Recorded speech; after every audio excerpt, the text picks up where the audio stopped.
Prevenção contra incêndios. Depois de recomendação do Ministério Público, começa a vistoria em hospitais do DF. Combustível. Em meio à crise na Arábia Saudita, preço da gasolina dispara no DF, mesmo com a Petrobras segurando os valores. Trânsito. A pista em frente ao Jockey vai ser interditada por 20 dias. E mais, jovem baleado em briga de trânsito em Taguatinga apresenta piora de saúde. Uma boa noite a você, eu sou o Rodrigo Orengo. Rodrigo Orengo está começando agora o Band Cidade, segunda edição.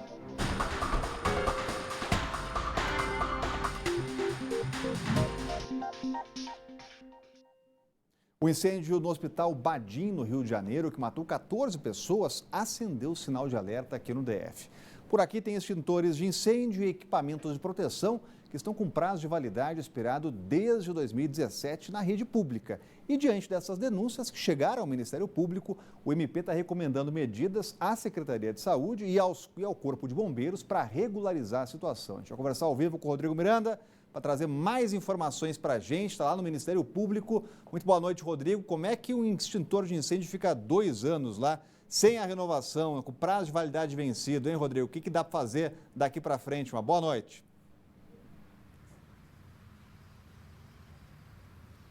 Boa noite, Orengo. Boa noite a todos que acompanham o Band Cidade. É uma situação bastante complicada. Estava conversando agora há pouco aqui com o nosso entrevistado, o Tenente-Coronel Eduardo Luiz, que está do meu lado. Ele falou que os extintores aí têm uma vida útil, validade de 1 ano. E aí, nesse caso, como você bem disse, já passou desse prazo, está vencido. Isso coloca em risco a segurança das pessoas. A gente vai falar com ele agora sobre o assunto.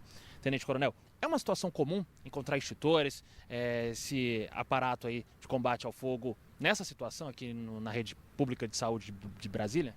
Isso, boa noite a todos. Realmente é porque o prazo curto de 1 ano, a edificação ela é dotada de um sistema, né, de proteção por extintores e acaba, às vezes, vencendo a manutenção, não sendo utilizado, não só nos hospitais, mas também em muitas edificações nós encontramos extintores vencidos. Agora, isso coloca em risco e muito a população, né? Coloca, porque o extintor de incêndio ele é uma ferramenta muito importante, porque ela tem que ser utilizada no momento do início do fogo, antes que ele se alastre. Então, qualquer pessoa é habilitada a usar um extintor, não precisa de um treinamento prévio, né? Basta que ele esteja no local adequado, com a pressão garantida, dentro do prazo de validade e combater o fogo logo no início. Com certeza, é muito importante. Agora, o extintor é um desses fatores de combate ao incêndio. Tem outros aí que precisam de atenção também, não é? Claro, o extintor de incêndio ele é apenas um dos sistemas que compõem o sistema global de proteção contra incêndio, né? Muito importante também, que nós temos que ter em mente, é a saída de emergência, né? No caso do incêndio, é tão importante debelar o incêndio quanto retirar as pessoas no menor tempo possível para uma área pré-estabelecida, uma área segura, onde existe um treinamento prévio da brigada de incêndio, dos colaboradores daquela edificação. Tudo isso vai colaborar para que possa salvar muitas pessoas. Agora tivemos uma situação parecida em Taguatinga também, no hospital aqui. Tivemos a do Rio recentemente. Aqui em Brasília, felizmente, ninguém se feriu. E tudo isso, todo esse treinamento, isso é fundamental, né? É fundamental porque o principal problema de um incêndio é a fumaça. Então a fumaça, ela intoxica as pessoas, ela tira a visão das pessoas e ela queima também, porque a fumaça ela é muito aquecida. Então quanto mais rápido nós tirarmos as pessoas, muito melhor. Se a gente tem um sistema de escoamento da fumaça, com certeza vai ficar mais seguro a retirada das pessoas. Tenente Coronel, o nosso apresentador Rodrigo Orengo tem uma pergunta. Importante, né, Rodrigo? Porque a gente recebe a informação, essa denúncia de extintores vencidos há 2 anos em hospitais, né? E o que acontece com esses extintores estão vencidos, né? Se alguém for usar, qual é a eficácia dele, né? Qual é o risco que se tem com esses extintores vencidos, hein, Rodrigo?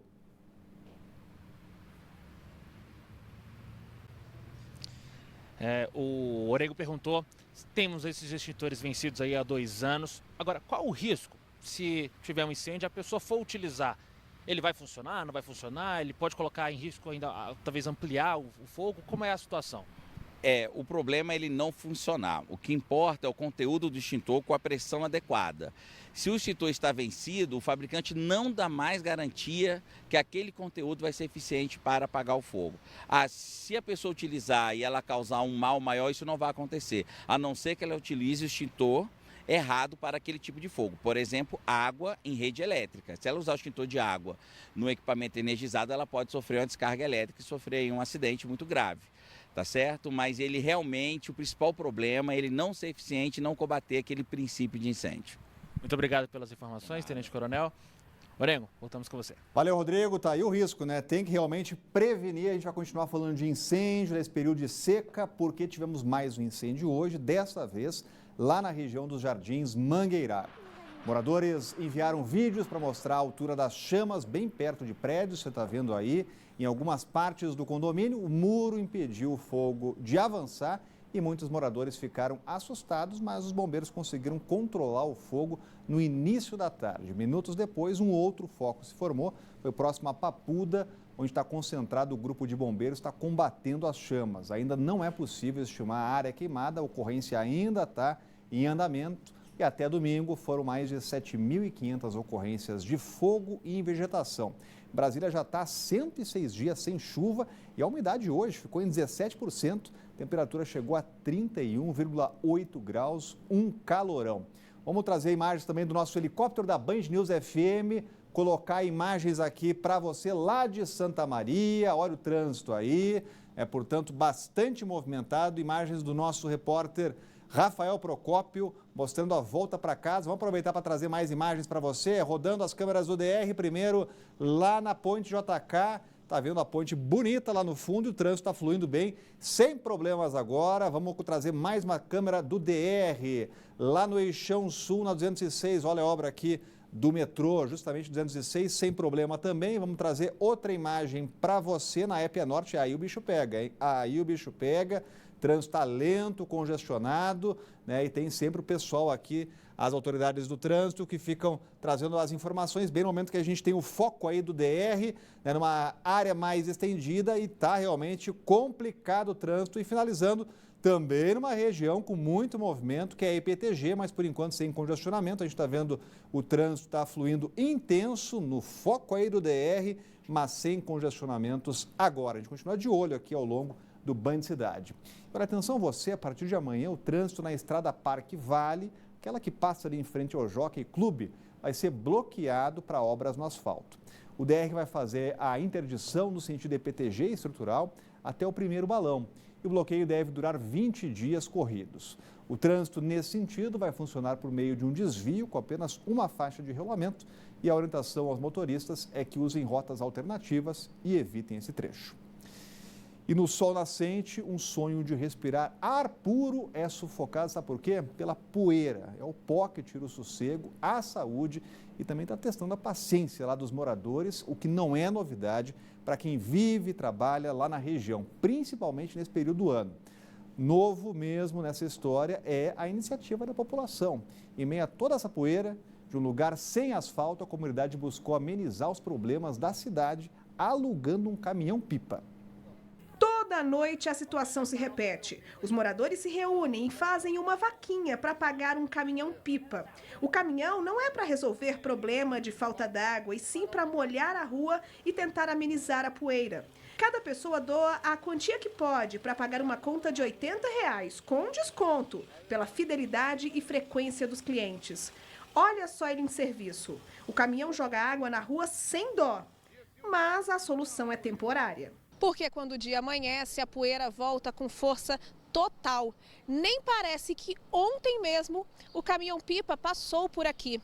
Nesta época de seca, com mais de 100 dias sem chuva, os moradores aqui do Sol Nascente têm sofrido com a estiagem, o calorão, a baixa umidade e essa poeira. 4 meses. Depois que a chuva parou, toda a vida nós faz isso.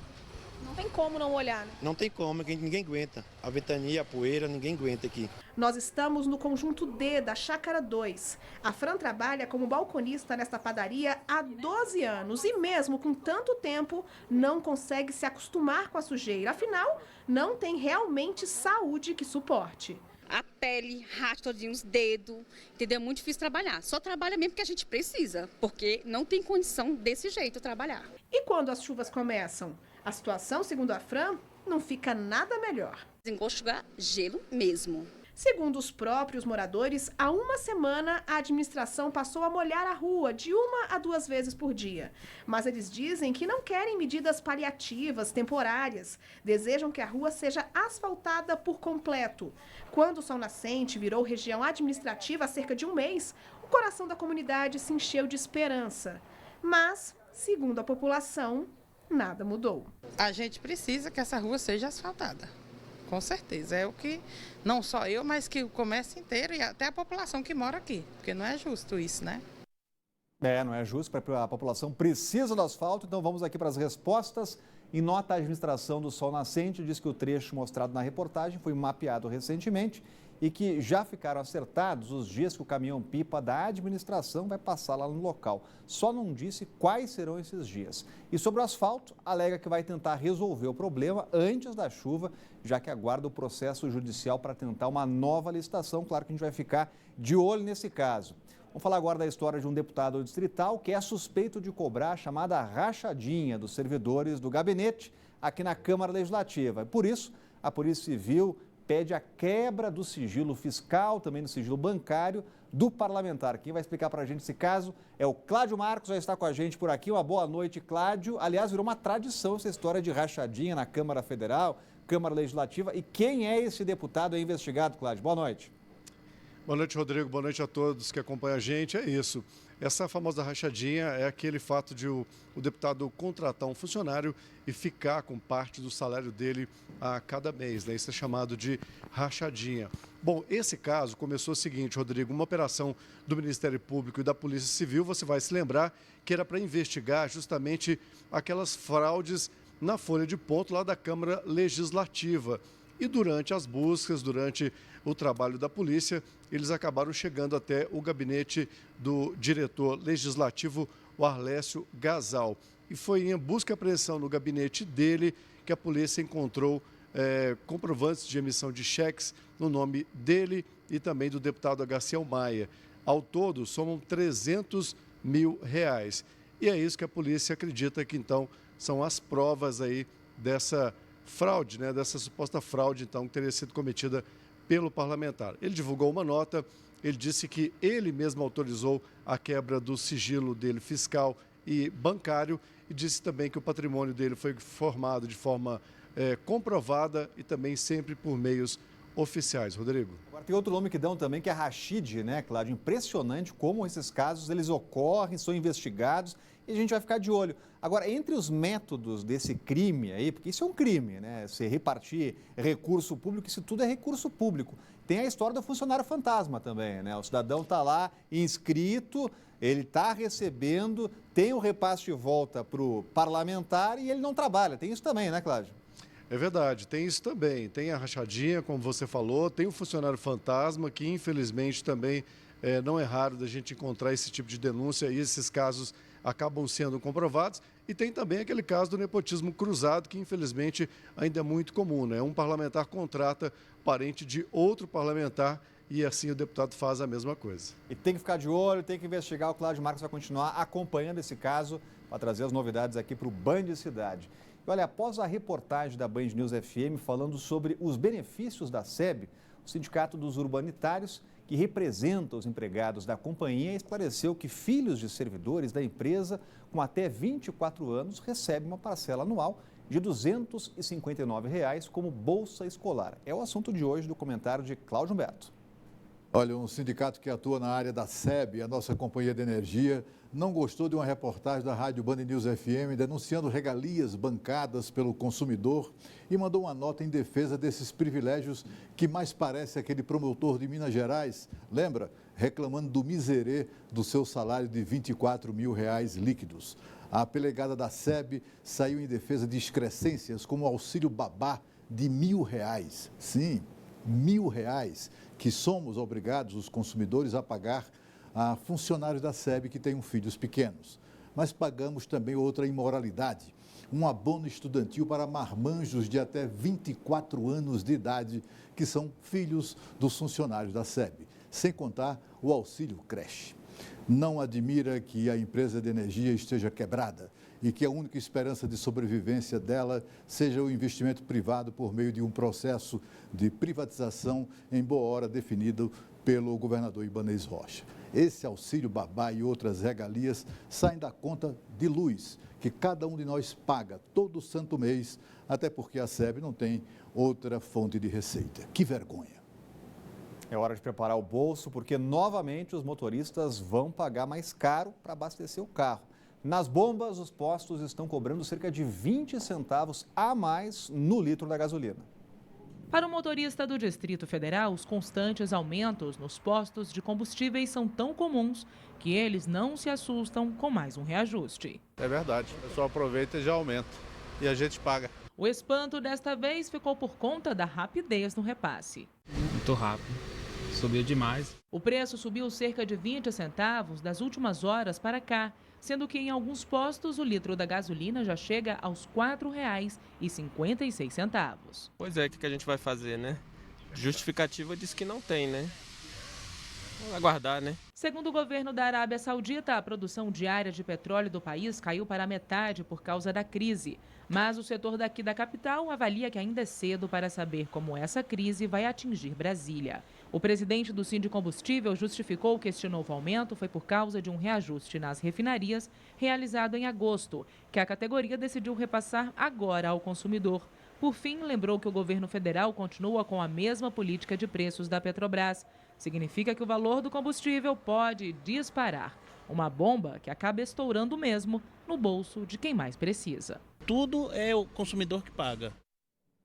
E a reportagem da Band News FM voltou à rodoviária para testar o Wi-Fi social. O governo tinha prometido a internet na semana passada, a rádio foi lá verificar, a internet não estava funcionando e dessa vez voltou para verificar se a nova promessa tinha sido cumprida. Quem vai explicar para a gente, contar como foi esse teste, é o Leandro Aislan, já está no estúdio da Band News FM, onde em 20 minutos tudo pode mudar. E mudou ou não mudou o cenário na rodoviária? Finalmente, o Wi-Fi social está funcionando, Leandro? Boa noite. Boa noite, Rodrigo Orengo. Boa noite a todos. Tá funcionando agora, viu? A gente falou aqui na semana passada, né? Fomos até a rodoviária fazer o teste dessa rede aí na ocasião sem sucesso. Portanto, voltamos lá e agora realmente o projeto da Secretaria de Ciência e Tecnologia que oferece a internet de graça à população está funcionando normalmente, viu? Para acessar, no entanto, é preciso solicitar a rede, né? O Wi-Fi social, você deve fazer a busca, aceitar as condições de uso, preencher dados, como, por exemplo, o nome e o telefone. Em seguida, é enviado um código de 3 números via SMS e nessa mesma página na internet há um campo para colocar esse código e só depois disso é possível conectar a rede. E é exatamente aí o problema, viu? Algumas pessoas não estão conseguindo completar todo esse procedimento, né? Esse mini cadastro aí e, portanto, não estão conseguindo conectar a rede, né? A gente procurou a Secretaria de Ciência e Tecnologia, inclusive conversamos com o secretário Gilvan Máximo, né? Ele explicou aí que essas informações sobre a internet serão divulgadas com mais clareza aí para que as pessoas não tenham dificuldades para conseguir essa conexão, né? Portanto, esse programa Wi-Fi social, além lá da rodoviária do Plano Piloto, já está atendendo outros pontos lá, como a Feira de Vicente Pires e também de Ceilândia e a UPA de Ceilândia, além do BRT do Gama. Agora é um pouquinho complicado conectar, nem todo mundo está conseguindo, viu, Rodrigo? Pois é, Leandro, a Rádio Band News teve na semana passada para testar, o governo tinha prometido, não estava funcionando. Nossa repórter tentou lá ao vivo, inclusive, conectar a internet, não funcionou. Teve a nova promessa, que funcionaria nesta semana. A rádio voltou, estava funcionando. E vamos combinar o seguinte, Leandro, vamos fazer aquela incerta, né? Então, quando o governo menos esperar, vamos lá verificar se está funcionando, para ver se está tudo estável. Mas pelo menos agora está ok a internet, dá para acessar o Zap, dá para acessar a rede social, que está funcionando bem. Valeu, Leandro Aislan, falando ao vivo lá da Band News FM. Em 20 minutos tudo pode mudar. Olha, integrantes do grupo Lide Brasília, formado por empresários do DF, se reuniram hoje para debater, entre outras coisas, o desenvolvimento econômico da capital. E uma das propostas apresentadas ao grupo pelo BRB foi a facilitação de crédito. O LIDE, Grupo de Líderes Empresariais, representa 53% do PIB privado brasileiro, com 1.300 empresas nacionais e internacionais. Os integrantes do grupo se encontram periodicamente para estreitar as relações comerciais. Nesta reunião, por exemplo, foi debatida a meta do Banco de Brasília, o BRB, de aumentar a atuação junto aos empresários do DF, com ações como a facilitação do crédito para o desenvolvimento da capital e para a geração de emprego e renda na região e a revisão do Fundo de Financiamento do Centro-Oeste, o FCO. São duas as negociações. A primeira já foi a aprovação de um limite de 150 milhões de reais, em que o empresário pode apresentar a carta consulta diretamente no BRB e, ao ser aprovado, ter os recursos liberados. Uma outra mudança que está em andamento é a revisão das regras do próprio FCO, para que todos os agentes financeiros tenham as mesmas condições do Banco do Brasil na hora de avaliar e liberar as operações de crédito. Paulo Otávio, um dos grandes nomes do setor empresarial da capital do país, esteve no encontro e se mostrou otimista com o investimento proposto pelo BRB. Eu defendo, sim, abertamente, que o banco concentre suas atividades no DF. Nós queremos gerar empregos, nós queremos aquecer a economia da cidade e, para isso, é muito importante ter um banco da cidade, genuinamente brasiliense e que aposta na cidade. E veja a seguir, jovem baleado em briga de trânsito em Taguatinga apresenta piora de saúde. Veja também imagens agora da Épia Norte na volta para casa, trânsito lento. A gente volta já, não saia daí. Lembra do caso do homem que foi baleado na cabeça depois de uma briga de trânsito com um policial militar aposentado? Pois é, 1 mês e meio depois de ficar internado no hospital de base, o estado de saúde do rapaz piorou. A família luta agora por uma vaga na UTI do hospital. Everton Leonardo Elias, de 31 anos, está internado no Instituto Hospital de Base desde o dia 2 de agosto, quando foi baleado na cabeça em uma briga de trânsito. Ele foi atingido pelo policial militar aposentado Francisco Cipriano Vieira. A situação do Everton piorou nesta semana. Segundo a família, o rapaz sofreu uma parada cardiorrespiratória depois de ter uma reação alérgica causada por uma medicação. Agora, a luta dos familiares é para conseguir um leito na UTI, para que o quadro, que é gravíssimo, não piore ainda mais. Entrando em contato com o Ministério Público, Defensoria Pública, com a diretoria aqui do hospital, em busca dessa vaga. Com urgência, porque onde ele está é um estágio momentâneo, é para pouco tempo. Segundo Asline, o técnico em informática vinha se recuperando bem nos últimos dias. Ele ficou 29 dias em coma. Assim que ele voltou do coma, conforme ele foi sendo perguntado, ele conseguia distinguir e responder com sinais, mexendo os lábios. Com 3 dias ele já estava falando. Quando ele começou a fazer fisioterapia, ele já ficava por alguns segundos em pé, ele já dava os primeiros passos, ele já estava comendo comida pastosa. Ele estava tendo uma evolução que os médicos mesmos falaram que era um milagre, ele tinha nascido de novo. A demora por um leito preocupa Giovanni, namorado do rapaz. Depois desse acidente, dessa fatalidade que aconteceu da parada cardíaca, voltou a estaca zero. Então a preocupação é muito maior, o desespero é maior, porque a parada compromete muito a situação neurológica dele. Então, mesmo se ele acordar, a gente não sabe se alguma sequela vai ficar, se ele vai acordar. A grande questão é essa agora também. O crime ocorreu na Avenida Elmo Cerejo, em Taguatinga. Francisco foi indiciado por tentativa de homicídio duplamente qualificado, por motivo fútil e por impossibilitar a reação do Everton. O policial aposentado entregou a arma do crime e responde em liberdade. Giovanni cobra por justiça. Com certeza a gente quer justiça. A gente quer mostrar para esse país que as coisas não são assim, as coisas não ficam impunes. Uma pessoa com a arma na mão não pode atirar assim por motivos fúteis, motivos banais, porque é uma vida, é uma pessoa que tem família, que tem amigos, que tem um namorado. Então, fica aí a reflexão, né? Em nota, a Secretaria de Saúde informou que ainda não existe vaga na UTI para o Everton, mas afirmou que o paciente está em uma unidade do pronto-socorro do Hospital de Base e que segue os mesmos critérios de uma UTI, com médico 24 horas e cuidados intensivos.